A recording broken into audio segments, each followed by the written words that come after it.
Hello. Over the next few minutes, I'm going to talk to you about compressed gas cylinder storage on construction sites.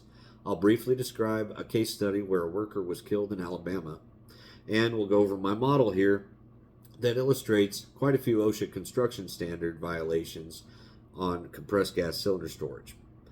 In the case study, it was the morning of May 9th, 2018, in Harpersville, Alabama, when a worker by the name of Christopher Anderson, age 36, was killed in an explosion when he went to retrieve some electrical tape from a Connex container that was on site. Incident investigations found that workers had stored oxygen and fuel gas cylinders for welding in that Connex overnight. Those gases were leaking, and because the Connex is not well ventilated, those gases were allowed to accumulate until they found an ignition source when Mr. Anderson opened the door that morning. Now, this incident, this tragedy, happened for several reasons, chief among them being improper storage. We can't have oxygen and fuel gas cylinders in an unventilated area. We also can't have them stored together. They have to be separated. More on that later. But also, a lack of hazard awareness and training could be to blame for that unsafe handling and storage practice that we saw on that Alabama construction site. Now, as I move to my model here, you'll notice that it depicts a portion of a laydown yard at a construction site where materials are staged for use. And my compressed gas storage right over here, you'll notice green cylinders are oxygen, red are fuel gas. And they're in transportation racks, but they're not separated. 1926 350A10 says that we have to separate those by at least 20 feet or by a non-combustible barrier at least 5 feet high with a fire resistance rating of at least 30 minutes. Next, we notice on those racks that we're missing the chains across the front. Well, those chains are meant to keep the cylinders from tipping over. And 1926 350A9 says that while in storage, cylinders must be secured in an upright position. You might also notice another cylinder laying here on the ground. That's an obvious violation of A9. My oxygen tanks, 2 of them are missing their valve protection caps. In 1926 350A1 says that cylinders in storage must have their valve protection caps in place and secure. The next thing I notice is our roll-off container here.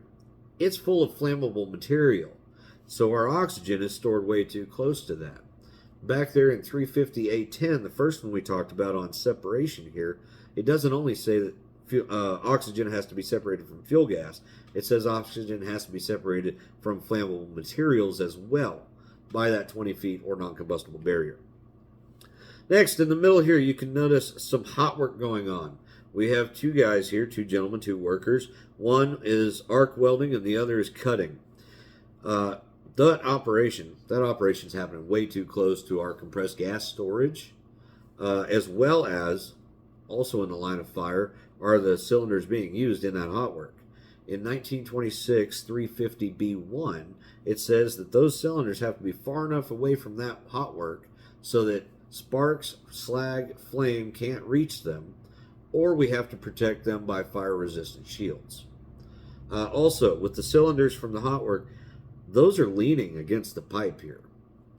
That is a violation under 1926 350A7 that says we have to use a suitable cylinder, truck, chain, or other steadying device to keep them from being knocked over while in use. And the last thing I'm going to show you here is our other worker coming on site.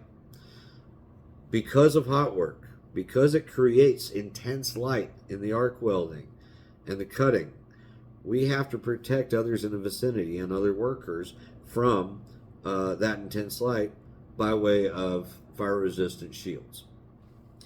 So you can see that all of these violations, any one of them could result in a tragedy, an incident that involves property damage, equipment, material damage, or even worse, we get our people injured or killed. So that's why hazard awareness and proper training is essential on the job site. And compressed gas cylinder storage is just one of those areas where we need that proper training. Thank you.